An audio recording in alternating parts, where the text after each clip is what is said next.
Hey, it's Joshua here. I cut grass, and it's February the 15th here in Indiana. It's almost 11:30 Eastern Standard Time. If you have not subscribed to my channel, please do so.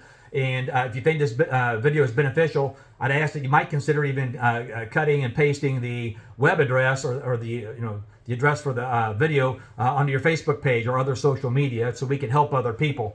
Today, what I want to talk about is lettering up your vehicle for your business or your trailer even. It's a great way to get more business. Absolutely. I can tell you in the years that I've done it, I've been at lights while I'm out doing jobs and whatnot, and people have called me. I've been out at dinner or whatnot, people have called me. You absolutely can get more business. Some places you might actually have to get your vehicle registered with the Department of Transportation or to get numbers on your truck if you put decals or business information on the truck. You'll want to check about that. But what I want to talk about are the possible negative side or the negative consequences, so to speak, associated with doing this. We increasingly live in a world where people are doing too much while they are driving. People still text.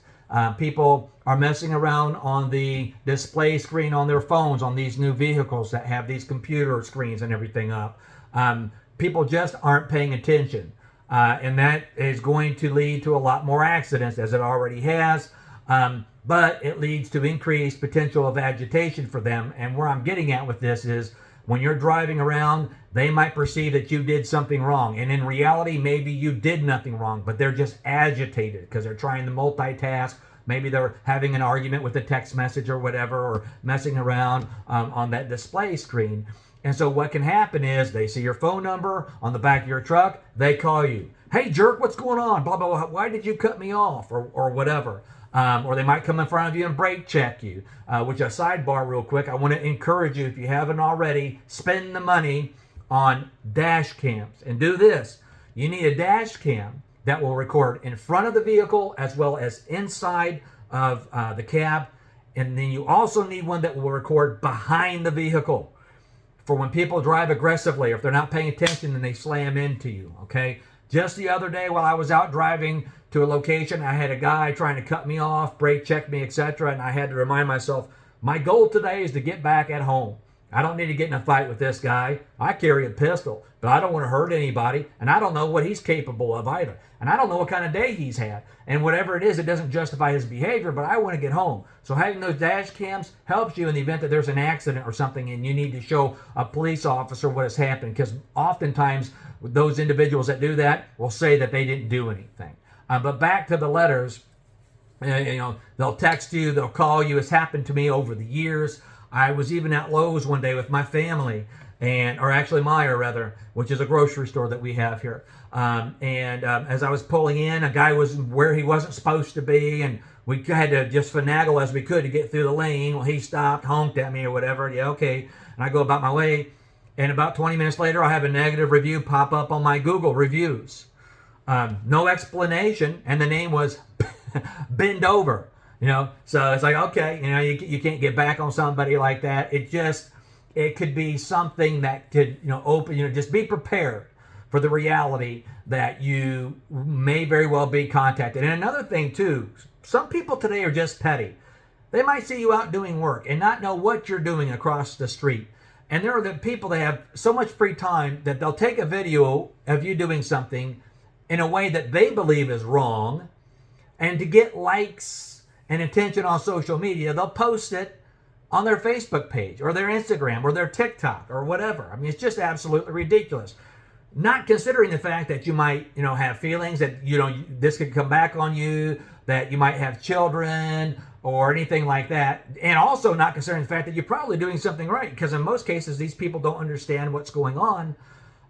So if you've got your letters, if you got your phone number on your vehicle, people can see that. Now, businesses still put their phone numbers and their business names, etc., on their vehicles all the time. I'm not suggesting that you don't want to do it. I'm just suggesting that you really have to be on your P's and Q's, so to speak, when you've got your information out there. And you got to, what I always try to do, and of course I've done this naturally over the past several years, increasingly because I'm getting older and because I'm a daddy, but I take a very conservative approach to driving.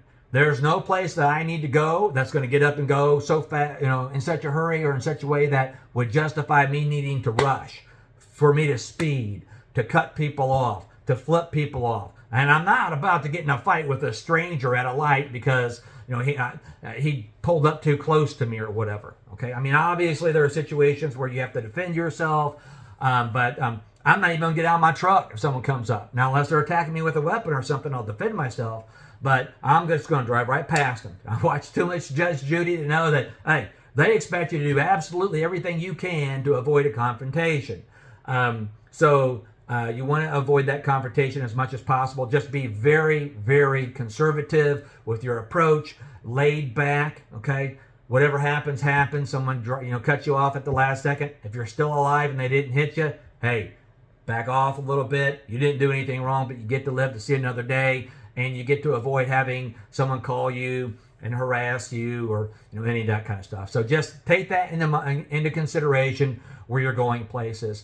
And then, of course, if you're in an accident and your vehicle's let her up, well, regardless, you got to make sure you've got commercial auto insurance on your business, that's covering you. So make sure you have commercial auto insurance, not personal insurance, not personal. Okay, you want commercial auto insurance. It's very affordable. You want full coverage. You don't want liability only. You want 100% full coverage. It is not going to put you into debt. It is not going to get you evicted from your house. It is not going to get you to be prevented from buying a home or paying for a wedding if you have full coverage. On the contrary, if you don't, you can be sued possibly for something and you can really lose. Guys, I hope this video helps you.